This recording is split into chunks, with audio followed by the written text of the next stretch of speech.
네, 할렐루야. 네, 우리 옆에 분들하고 이렇게 인사 한번 하도록 하겠습니다. 하나님을 체험하는 밤이 됩시다. 네, 하나님을 체험하는 밤이 됩시다. 네, 감사합니다.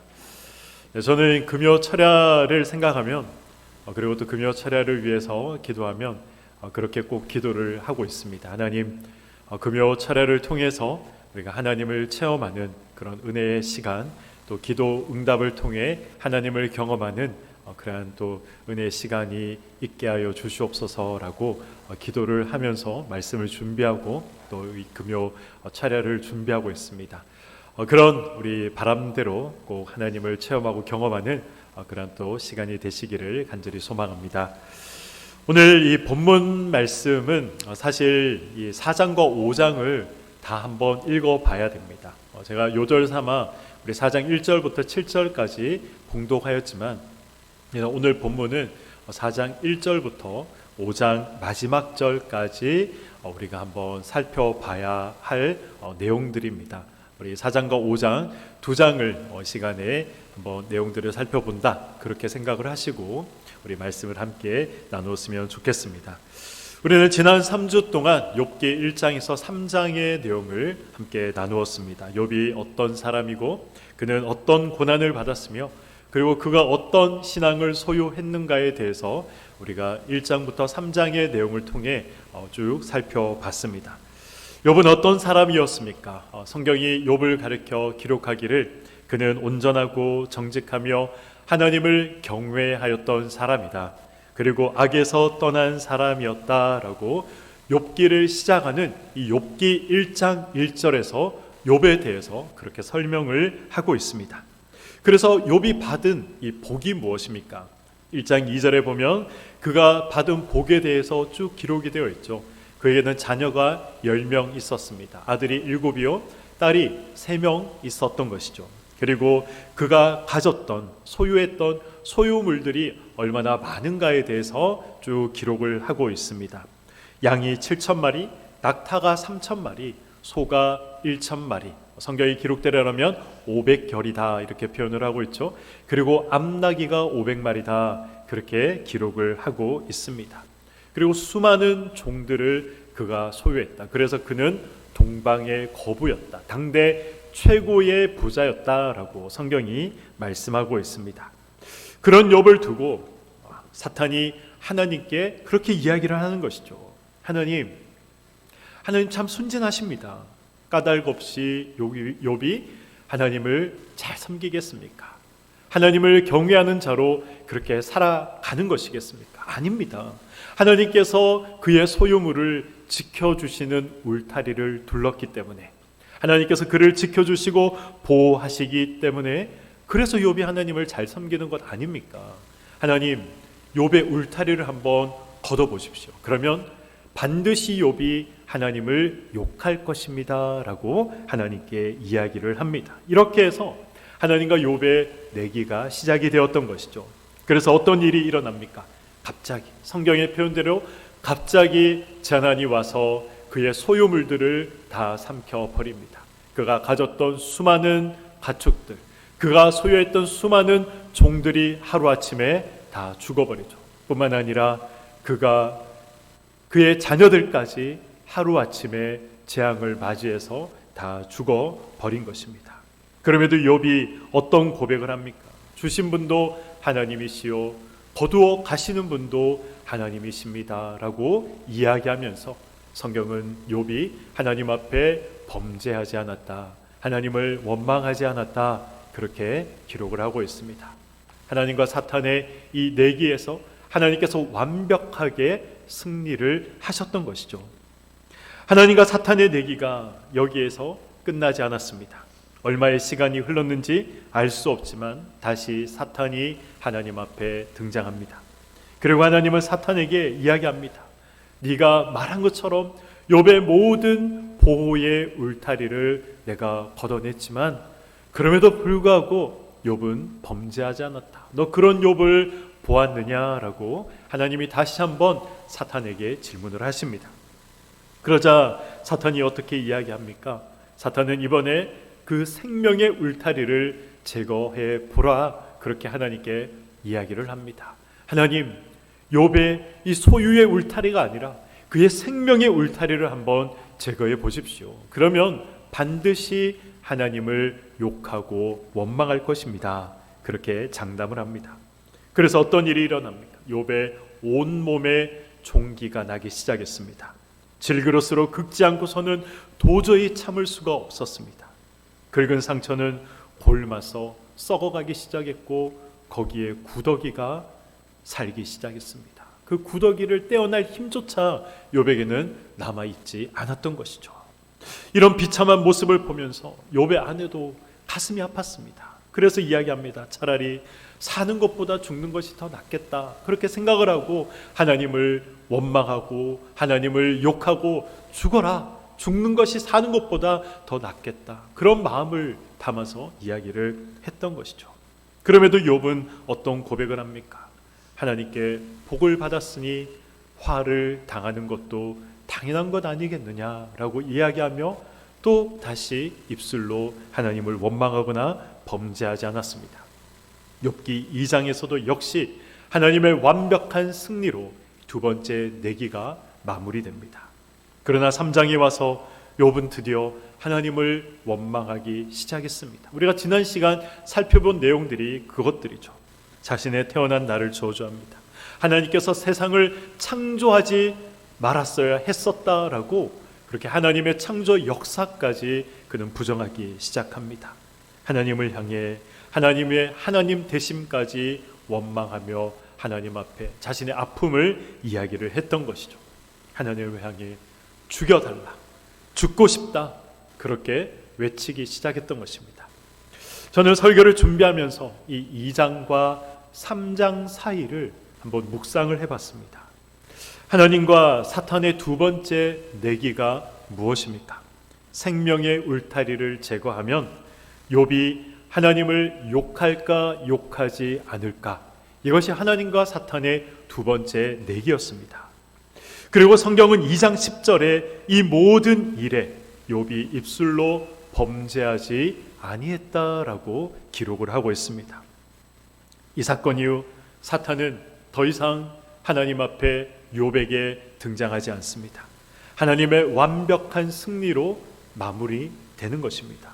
제가 궁금했던 것은 이것입니다. 하나님은 왜 빨리 욥을 회복시키지 않았는가?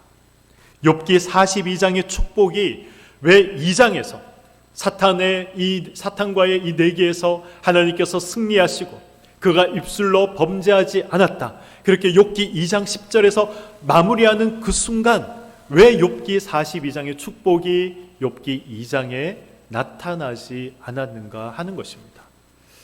이 부분을 한번 고민해 보신 적이 있습니까? 저는 설교를 준비하면서 아니 왜 2장에서 모든 것들이 다 끝났는데, 그러면 2장에서 바로 하나님께서 욥의 모든 것들을 회복시켜 주시면 참 좋았을 텐데 왜 굳이 욥기 42장에 가서야 욥의 아픔을 다 회복시키신 것일까?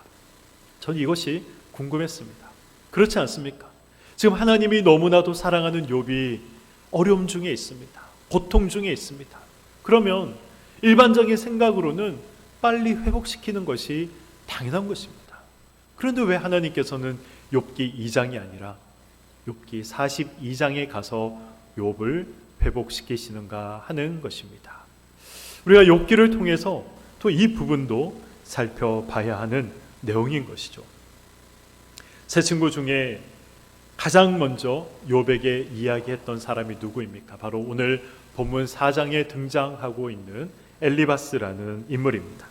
4장과 5장은 이 모두가 욥을 향한 이 엘리바스 한 사람의 충고입니다. 그렇기 때문에 제가 앞에서 말씀드린 것처럼 이 4장과 5장은 따로따로 떼어서 볼 것이 아니라 이 4장과 5장은 통으로 봐야만 우리가 명확하게 이해할 수 있습니다. 그렇지 않고서는 어떤 내용을 어떤 의도를 담아서 이 엘리바스가 이야기를 하고 있는지 우리가 명확하게 알기가 힘든 부분입니다. 하나님을 향한 이 한탄과 원망의 말을 욥이 마구 쏟아내고 있을 때 엘리바스가 더 이상 참지 못하고 욥에게 이야기합니다. 너의 말을 듣기가 거북해서 안 되겠다. 내가 너에게 한마디 충고를 해도 되겠는가? 이것이 바로 4장 2절에 기록되어 있는 이 엘리바스의 이야기입니다. 그의 첫 마디였던 것이죠. 그리고 이어지는 엘리바스의 말은 이렇습니다. 너는 원래 다른 사람의 신앙을 가르치던 사람이 아니냐? 너는 약한 자를 도와주며 믿음이 약해 넘어진 자를 일으켜주던 사람이 아니냐? 주저앉은 사람에게는 새 힘과 새 희망을 주었던 사람이 바로 욥, 네가 아니냐? 그런데 막상 본인에게, 너에게 이런 일이 닥치니 너는 감당하지 못하고 두려워 떨고 있구나. 하나님을 원망하고 있구나. 그렇게 이야기를 하고 있는 것입니다. 그리고 이제부터 시작되는 엘리바스의 충고의 내용들은 매우 중요합니다. 다시 하나님을 경외하는 삶을 살고 싶다면, 흠없이 일평생 하나님 앞에서 살고 싶다면 자신이 지금부터 자기가 하는 말을 잘 들어라, 그렇게 이야기하고 있는 것이죠. 그런 엘리바스의 충고가 무엇입니까? 그 충고의 내용이 4장 7절부터 5장 27절까지 이어지고 있는 것입니다. 엘리바스의 이러한 충고 4장 7절부터 5장 27절은 크게 세 부분으로 나눌 수가 있습니다. 혹시 성경에 조금 표시를 해둘 수 있는 분들은 한번 표시를 해두시면 나중에 욥기를 읽을 때 이 4장과 5장의 내용이 무엇인지 파악하는 데 도움이 되실 것 같습니다. 첫 번째는 이 4장 7절부터 11절까지로 한번 나눌 수가 있습니다. 내용이 무엇입니까? 모든 재앙에는 원인이 있다는 것이죠. 인과응보를 지금 엘리바스가 욥에게 이야기를 하고 있습니다. 그리고 4장 12절부터 5장 7절까지는 자신의 경험을 이야기를 하고 있는 것이죠. 자기가 본 계시, 그리고 그 계시에 비추어서, 경험에 비추어서 자기가 말한 이 인과응보의 이러한 논리는, 이러한 시각은 절대적으로 진리다라고 이야기를 하고 있습니다. 그리고 5장 8절부터 27절까지는 너도 나의 이 충고를 귀담아 들어서 이 인과응보의 원칙을 너의 삶에 적용해봐라. 그리고 하나님 앞에 범한 죄가 있으면 회개해라. 그럼 하나님이 회복시킬 것이다. 이것이 엘리바스의 충고의 내용들이고 지금 4장과 5장에 등장하고 있는 이 흐름들인 것이죠. 엘리바스는 7절에 생각해 보라라는 말로 욥에게 본격적인 충고를 시작합니다. 우리 7절에서 11절 말씀을 우리 한번 제가 봉독하도록 하겠습니다. 생각하여 보라. 죄 없이 망한 자가 누구인가? 정직한 자의 끊어짐이 어디 있는가? 내가 보건대 악을 밭갈고 독을 뿌리는 자는 그대로 거두나니 다 하나님의 입 가운데 멸망하고 그의 콧김에 사라지느니라. 사자의 우는 소리와 젊은 사자의 소리가 그치고 어린 사자의 이가 부러지며 사자는 사냥한 것이 없어 죽어가고 암사자의 새끼는 흩어지느니라. 아멘.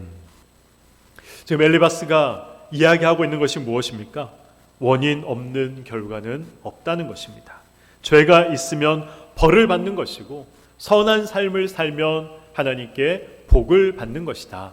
그것을 이야기하고 있는 것이죠. 이것이 세상을 다스리시는 하나님의 법칙이다 말씀하고 있는 것입니다. 이 주장을 뒷받침하기 위해서 엘리바스는 뿌린 대로 거둔다라는 이런 표현들을 사용하고 있습니다. 이것이 세상의 이치라는 것이죠. 엘리바스가 가지고 있는 이 세상을 바라보는 그러한 시각, 세계관이라고 하죠. 이 세계관이 무엇입니까? 인과응보의 세계관입니다. 원인이 있으면 반드시 결과가 있고 지금 내가 당하는 이러한 모든 일들에 대한 원인이 있다라고 이야기를 하고 있는 것입니다. 뿌린 대로 거둔다는 이 보응의 법칙은 하나님이 세상을 다스리시는, 하나님께서 세상을 움직이시는 절대적인 진리라 그렇게 주장하고 있는 것이죠. 살아보니, 주변을 보니, 세상을 보니 이것이 틀림없는 사실이다라고 이야기를 하고 있는 것입니다. 엘리바스는 이러한 자신의 주장을 뒷받침하기 위해서 5장 이 7절까지 욥에게 두 번째 충고를 이어나가기 시작합니다. 두 번째 충고의 내용이 무엇입니까? 자기가 경험한 계시와 그리고 경험에 비추어보니 이 인과응보의 논리는 절대적인 진리다라는 것을 다시 한번 욥에게 이야기를 하고 있습니다. 엘리바스가 어떤 경험을 했습니까? 엘리바스가 한 경험은 12절에서 16절에 자세히 기록이 되어 있습니다. 12절과 16절의 말씀입니다. 어떤 말씀이 내게 가만히 이르고 그 가느다란 소리가 내 귀에 들렸었나니 사람이 깊이 잠들 즈음 내가 그 밤에 본 환상으로 말미암아 생각이 번거로울 때에 두려움과 떨림이 내게 이르러서 모든 뼈마디가 흔들렸느니라. 그때의 영이 내 앞으로 지나매 내 몸에 털이 쭈뼛하였느니라. 그 영이 서 있는데 나는 그 형상을 알아보지는 못하여도 오직 한 형상이 내 눈에 있었느니라. 그때 내가 조용한 중에 한 목소리를 들으니라고 기록을 하고 있습니다. 엘리바스는 말씀이 자기에게 임했다라고 이야기를 하죠. 말씀이 임했다. 무슨 뜻입니까? 하나님께서 자기에게 임재하셨다는 것입니다. 하나님께서 임재하신 그 밤은 깊은 밤이었고 그리고 세미한 하나님의 음성을 듣게 되었다라고 이야기를 합니다. 그것이 얼마나 두렵고 떨리는 경험이었는지 모든 뼈마디가 흔들릴 정도로 두려웠고 내 몸에 있는 모든 털들이 쭈뼛쭈뼛 설 정도로 너무나도 두려운 체험이었다. 그렇게 기록을 하고 있습니다. 그리고 형상을 알아볼 수 없는 한 영이 그에게 말하기 시작합니다. 17절 이하의 말씀이죠. 17절 말씀을 제가 읽겠습니다. 사람이 어찌 하나님보다 의롭겠느냐? 사람이 어찌 그 창조하신 이보다 깨끗하겠느냐라고 말씀하십니다. 지금 하나님께서 엘리바스에게 나타나셔서 어찌 사람이 하나님보다 의롭겠느냐? 어찌 사람이 하나님보다 깨끗하겠느냐? 그렇게 말씀하고 계신 것이죠. 지금 엘리바스가 욥에게 말하고자 하는 그 핵심이 바로 이 17절 안에 담겨 있는 것입니다. 사람이 하나님보다 의로운가? 사람이 창조자보다 깨끗한가? 이러한 질문을 자기의 계시를 경험을 통해서 자기가 들은 말씀으로 지금 욥에게 다시 묻고 있는 것입니다. 이 질문에 대한 정답은 무엇입니까? 당연히 아니죠. 하나님보다 의로운 사람이 누가 있겠습니까? 하나님보다 깨끗한 사람이 누가 있겠습니까? 지금 엘리바스가 욥에게 이렇게 질문을 했지만 그러나 욥도 아니다라고 그렇게 속으로 대답했을 것입니다. 분명한 답이 정해져 있는 질문을 지금 하나님께서 엘리바스에게 말씀하고 계신 것이고 다시 엘리바스는 욥에게 이야기를 하고 있는 것입니다. 그리고 인간은 절대적으로 하나님보다 의로울 수 없는 존재, 깨끗할 수 없는 존재라는 사실을 강조하기 위해서 이 4장 18절에서 5장 7절까지 말씀을 보시면 굉장히 흥미로운 단어 하나가 지속적으로 반복되고 있음을 우리는 확인할 수 있습니다. 성경에서 반복되는 단어는 굉장히 중요한 의미가 있음을 나타내는 것이죠. 그래서 저는 이렇게 성경에서 반복되는 단어가 등장을 하면 반드시 원문을 찾아보는 그러한 습관이 있습니다. 그래서 이 반복되는 단어의 원어를 찾아봤습니다. 4장 18절에 보시면 천사라도 미련하다 이렇게 기록이 되어 있죠. 그리고 5장 2절에 보시면 분노가 미련한 자를 죽이고 라고 또 기록하고 있습니다. 그리고 5장 3절에도 미련한 자가 뿌리는 것이라고 기록을 하고 있습니다. 지금 4장 18절, 5장 2절, 5장 3절에 반복해서 등장하고 있는 단어가 무엇입니까? 그렇죠. 미련하다는 것입니다. 미련하다는 것입니다. 모두 미련하다로 다 기록이 되어 있지만 그러나 한 가지는 이 원문의 의미를 살펴보면 아주 다른 의미로 기록이 되어 있습니다. 5장 2절과 5장 3절에는 이 미련하다의 의미로 이 에밀이라는 단어를 사용합니다. 에밀. 말 그대로 찾아보면 바보, 어리석은 자, 미련한 자, 우리 이 성경의 번역 그대로 해석할 수가 있습니다. 그런데 이 4장 18절에서 하나님은 천사라도 미련하다 그렇게 말씀하시는데 여기는 이 에빌 이런 단어가 아니라 다른 단어가 지금 사용이 되고 있습니다. 똑같이 우리 성경은 미련하다, 미련하다, 미련하다 말씀하고 있지만 5장 2절과 3절의 미련하다의 의미와 4장 18절에 등장하고 있는 미련하다의 이 원어의 단어가 완전 다른 단어가 사용되고 있습니다. 이 4장 18절에는 토홀라라는 단어가 사용되고 있었습니다. 제가 이 의미가 무엇일까 한번 찾아봤더니 이런 의미가 있더라고요. 천사라도 이 미련하다 이렇게 되어 있지만 이 토홀라라는 단어는 이 죄악이라는 단어가 있습니다. 그래서 직역하면 천사조차 죄가 있다 이런 의미로 직역할 수 있는 것이죠. 우리가 알고 있듯 천사도 자유의지가 있고 그래서 이 죄를 범해서 타락할 수 있는 존재가 천사라는 사실을 우리는 알고 있습니다. 그러므로 이 천상의 존재인 천사조차 죄를 범할 가능성이 있다. 그것을 지금 이야기하고 있는 것이죠. 천상의 존재인 천사조차 죄를 지을 가능성이 있는데 인간이야 말해 무엇하겠는가? 인간은 죄인이다. 인간은 의롭지 않다. 이 사실을 토홀라라는 이 천사와 함께 토홀라라는 이 단어를 사용해서 인간은 절대적으로 죄인이다 라는 사실을 지금 강조하고 있는 것입니다. 인간이 하나님보다 의로우며 하나님보다 깨끗할 수 있는가? 라는 이 질문을 통해 엘리바스는 사람이 하나님보다 의로울 수 없고 사람이 하나님보다 깨끗할 수 없다 이런 결론에 이르게 됩니다.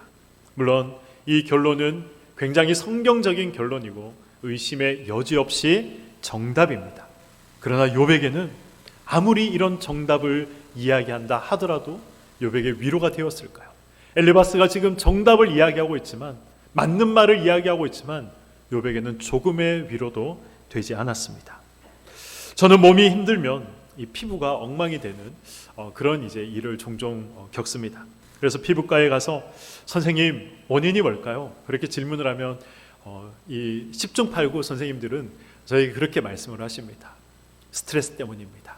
그러니 스트레스 받지 말고 잘 먹고 잘 쉬십시오. 그렇게 이야기를 합니다. 저는 그러면 그 이야기를 들으면 선생님에게 이렇게 이야기합니다. 선생님, 제가 잘 스트레스 받지 않고 잘 먹고 잘 쉬면 선생님은 건강한 실업자를 보시게 될 것입니다. 무슨 말씀인지 아시겠습니까? 세상을 살아가면서 스트레스를 안 받을 수 없잖아요. 우리가 다 일들이 있습니다. 해야 할 일들이 있고 기한 내에 끝내야 되는 일들이 있습니다. 맞추려고 하다가 보면 잠을 잘 수 없는 것이고 그리고 피로하게 되는 것이죠. 의사 선생님이 스트레스 받지 말고 잘 쉬고 잘 자고 잘 먹으면 됩니다. 누가 모릅니까?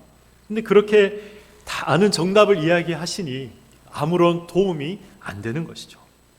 엘리바스가 지금 딱 이런 지금 이야기를 욥에게 하고 있는 것입니다. 하나님 앞에서 모든 인간이 죄인이라는 사실을 욥이 몰랐을까요? 욥은 알고 있었습니다. 알고 있었기 때문에 그는 하나님 앞에 번제의 제사를 늘 드렸던 것이죠. 엘리바스는 자신이 경험한 이 계시와 경험의 이야기를 마무리합니다. 그리고 욥에게 이 인과응보의 원칙은 하나님의 절대적인 세상을 다스리는 법칙이니 너도 이 인과응보의 법칙을 너의 삶에 적용해봐라 라고 권면합니다. 그 내용이 5장 8절부터 27절까지 기록되어 있는 것이죠. 엘리바스는 욥에게 무엇을 권면합니까? 5장 8절의 말씀입니다. 나라면 하나님을 찾겠고 내 일을 하나님께 의탁하리라 라고 이야기를 합니다. 하나님을 찾고 하나님을 의탁하라는 말은 이제 너의 죄를 고백하라는 것입니다. 지금 네가 죄를 지어서 하나님 앞에 징계받고 있는데 그 죄를 하나님 앞에 고백하고 하나님을 의지하고 하나님께 용서를 구해라. 그것을 지금 욥에게 엘리바스가 이야기하고 있는 것이죠. 고난의 원인은 너에게 있으니 잘못을 고백하라는 것입니다.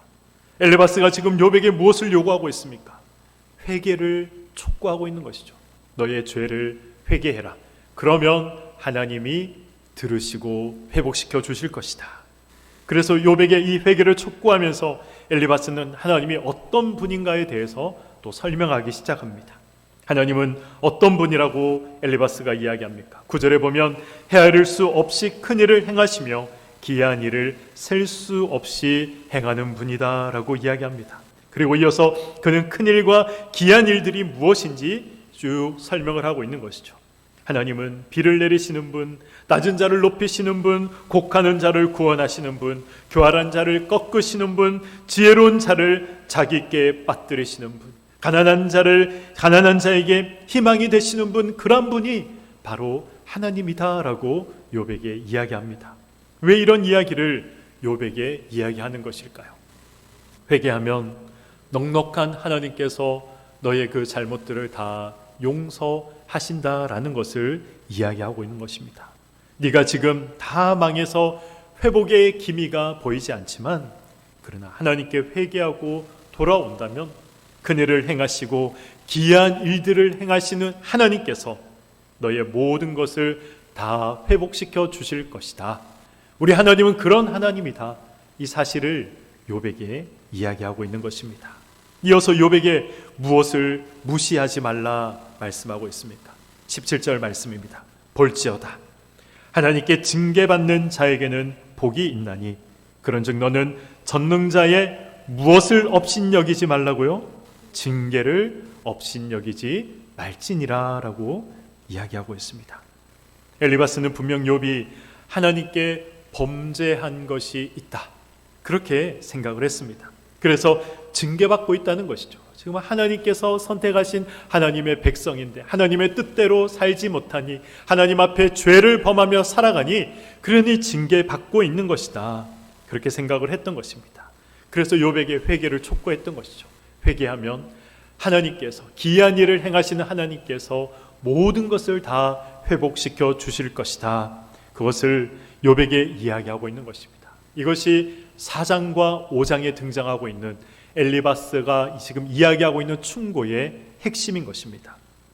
제가 만약 엘리바스의 충고를 듣고 있는 이 욥의 입장이었다면 저는 이 엘리바스의 이야기에 수긍했을 것 같습니다. 그래, 하나님 앞에 온전한 사람이 어디 있겠는가? 이미 내 생일을 저주하고 죽고 싶다 말하며 나는 이미 하나님을 원망하지 않았는가? 하나님의 하나님 되심을 부정하지 않았는가? 엘리바스의 말이 맞다. 내가 지금은 기억나지 않고 생각나지 않아 어떤 죄를 범했는지 잘 모르겠지만 분명히 나는 하나님 앞에 범한 죄가 있을 것이야. 그러니 어떤 죄를 범했는지 잘은 모르겠지만 하나님 용서해 주십시오. 그렇게 회개하자. 그러면 하나님이 또 회복시켜 주실 것이야. 그렇게 저는 생각했을 것 같습니다. 그렇게 저는 기도했을 것 같습니다. 왜냐하면 이 엘리바스의 말이 맞다면 이것이 하루라도 빨리 고통에서 벗어날 수 있는 유일한 길이요 유일한 방법이기 때문에 그렇습니다. 욥이 지금 얼마나 처절한 고통 중에 살아가고 있습니까? 얼마나 아픈 마음을 부여안고 살아가고 있습니까? 죽고 싶은 것이 욥의 솔직한 심정이었습니다. 그러니 이러한 모든 것들이 회복되고 해결할 수 있는 방법만 있다면 하루라도 빨리 그러한 방법과 그러한 것들을 동원해서 이 아픔을 끝내고 싶은 것이 욥의 마음인 것이죠. 제가 만약 욥이었다면 하나님 어떤 죄를 지은지 저는 잘 모르겠지만 제가 죄인임을 인정합니다. 그러니 용서하시고 회복시켜 주시옵소서. 저는 그렇게 기도했을 것 같습니다. 그런데 욥은 그렇게 하지 않았습니다. 열심히 삶을 살다가 이해할 수 없고 또 우리가 알 수 없는 일을 당할 때가 있습니다. 아무리 돌이켜보고 생각해봐도 하나님 앞에서 떳떳하고 사람 앞에서 떳떳하다 그렇게 생각될 때가 있습니다. 그러나 상황을 해결하고자 노력하면 노력할수록 점점 더 상황이 나빠지는 경우가 발생하는 것이죠. 인과응보의 원리가 인과응보라는 이러한 생각들이 우리 삶에 적용되지 않을 때가 있다는 것입니다. 그래서 어떤 생각을 합니까? 그래, 지금은 모르겠지만 분명 뭔가 내가 잘못한 게 있을 거야. 하나님 보시기에 뭔가 내가 지금 틀린 것이 있겠지 생각하고 하나님 앞에 속 시원한 대답 듣는 것을 우리는 포기해 버릴 때가 있습니다. 그러나 욥은 그렇게 하지 않았습니다. 왜 그렇게 하지 않았을까요?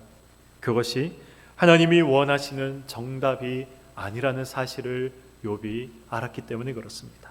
무작정 덮어놓고 하나님께 드리는 회개는 정답이 될 수 없다라는 것을 욥은 알고 있었습니다. 힘들고 고통스럽더라도 포기하지 말고 치열하게 하나님 앞에서 답을 구하는 것, 이것이 욥이 원했던 것입니다. 그것이 성숙한 신앙, 성장하는 신앙으로 신앙의 자리에 나아가는 그러한 방법이라는 것을 성경은 욥을 통해서 우리에게 오늘 말씀하고 있는 것입니다. 엘리바스가 자주 했던 말이 있습니다. 엘리바스가 무슨 말을 자주 했습니까? 내가라는 말을 자주 했습니다. 5장 2절에 보면 내가 보니, 5장 8절에 보면 내가 너라면, 이렇게 내가 이야기하고 있는 것이죠. 엘리바스는 하나님을 이야기하지만 결국 판단의 기준이 누구입니까?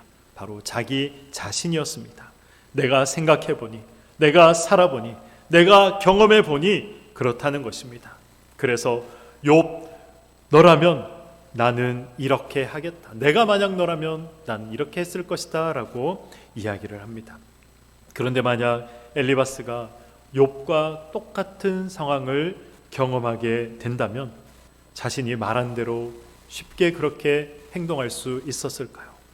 까닭 없이 하루아침에 자녀들이 다 죽고 종들이 다 죽고 가지고 있던 모든 소유물들이 다 사라지고 심지어 자기 몸에 지독한 병까지 걸려 고통 중에 있다면 하나님께 일체의 질문도 하지 않고, 하나님 왜 이런 일이 나에게 지금 일어나고 있습니까? 이러한 일체의 질문도 하지 않고, 하나님 내가 죄인입니다, 무조건 용서해 주십시오, 그렇게 엘리바스가 이야기했을까요? 생각했을까요? 저는 아니라고 생각합니다. 다른 사람의 형편이나 고통을 우리가 제대로 이해하지 못한 채 상대방에게 충고하는 것은 아픔을 가중시키는 것이죠. 상처에 다시 이 고춧가루를 뿌리는 격과 같은 것입니다. 엘리바스는 인과응보로 모든 삶의 현실 속에 등장하는 문제들을 이야기하고자 했습니다. 그러나 현실은 인과응보로 모든 것을 설명할 수 없다라고 지금 욥의 삶을 우리를 통해 보여주시며 말씀하고 있는 것입니다. 설명이 불가능한 일들, 인간의 이해의 범위를 넘어서는 그러한 일들이 일어날 수 있다는 것이죠. 그래서 어떻게 하라는 것입니까? 끝까지 하나님께 답을 구하라는 것입니다. 대강 믿고 대강 타협하지 말라는 것이죠. 하나님의 하나님 되심을 믿고 이해할 수 없는 일들에 대한 이 해답을 하나님 앞에서 구하라는 것입니다. 제가 서두에 하나님은 왜 욥을 빨리 회복시키지 않으셨는가? 왜 욥기 42장의 축복이 욥기 2장에 등장하지 않았는가? 이것이 궁금하다 말씀드렸습니다. 만약 욥이 42장이 아니라 욥기 2장에서 모든 것이 다 회복되고 42장의 축복을 욥기 2장에서 욥이 받았다면 욥기 42장 5절의 이 고백은 결코 욥이 할 수 없었을 것입니다. 42장 5절, 제가 몇 차례 말씀을 드렸는데 그 고백의 내용이 무엇입니까? 내가 주께 대하여 귀로 듣기만 하였사오나 이제는 눈으로 주를 배움나이다 라고 고백합니다. 내가 하나님을 머리로만 알았지만 이제 내가 하나님을 체험하여 알고 있습니다. 그렇게 고백하고 있는 것이죠. 욥기 2장에서 하나님께서 욥을 다 회복시켜 주셨다면 결단코 욥은 이 고백을 할 수 없었습니다. 그 모든 과정을 거치고 나서야 비로소 고백할 수 있었던 고백이었던 것이죠. 그래서 욥을 2장이 아니라 하나님은 42장에 가서야 그를 회복시키셨던 것입니다. 하나님은 동일한 고백이 우리의 입술을 통해서 고백되어지기를 하나님은 원하십니다. 하나님은 우리가 하나님을 깊이 알아가기를 원하십니다. 그래서 우리에게 보여주고 싶어 하시며 세상에 알 수 없는 하나님과 나만의 비밀을 만들어 가기를 하나님은 원하십니다. 세상이 알 수 없는 비밀, 세상이 줄 수 없는 기쁨, 그러한 것들을 하나님께서 만드시고 주기를 원하시는 것이죠. 눈으로 보는 하나님, 직접 만나고 체험하여 아는 하나님으로 하나님은 우리와의 관계를 계속해서 발전시켜 나가기를 원하시는 분이십니다. 그리고 우리 모두가 이 자리까지 가기를 하나님께서는 소원하고 계시는 것이죠. 성경이 말씀하는 내용을 따라 하나님을 우리가 더 깊이 만나기를 소원합니다. 우리의 삶 가운데 모든 것을 합력하여 선으로 만들어 가시는 하나님의 하나님 되심을 우리가 기대하며 우리가 하나님을 체험하는 자리에까지 내가 하나님을 듣는 것으로 끝낸 것이 아니라 이제 내가 하나님을 봅니다. 이제 내가 체험하여 하나님을 압니다라는 이 고백의 자리까지 우리가 나가기를 소망합니다. 기독교는 머리로만 아는 종교가 아닙니다. 기독교는 체험의 종교입니다. 하나님을 만나는 종교입니다. 만나서 나의 생각이 변화되어지고 나의 삶이 변화되어져야 하는 종교가 바로 기독교입니다. 하나님을 만날 때 모든 것들이 가능한 것이죠. 만날 때 문제도 해결되는 것이고 만날 때 나의 모든 이 신앙의 궁금증들도 다 해결될 수 있는 것입니다. 물론 그 만남의 과정이 쉽지 않을 수도 있습니다. 욥이 겪어야 했던 그런 과정을 우리도 겪어야 할 수도 있습니다. 그러나 내가 이제 주님을 눈으로 보았습니다. 이 고백을 할 수 있다면 우주 만물을 창조하신 그 하나님을 깊이 체험할 수 있다면 이 과정 우리가 경험해 볼 만한 과정 아닐까요? 제가 말씀은 이렇게 드리지만 설교를 준비하면서 이렇게 말하는 것이 쉽지 않았습니다. 근데 묵상하면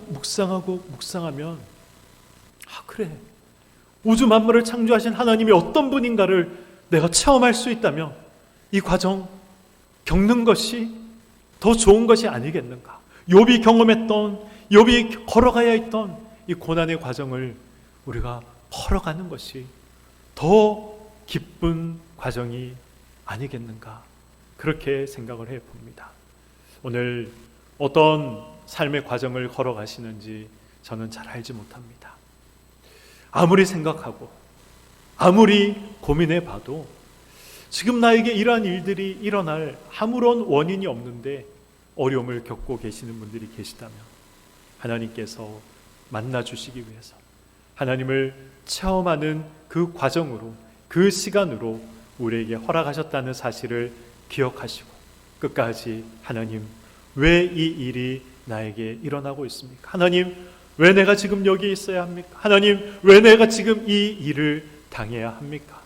끝까지 답을 구하시고 그래서 하나님의 음성을 들으시는 사랑하는 우리 교회 모든 성도님들의 삶이 되시길 주님의 이름으로 간절히 축원드립니다.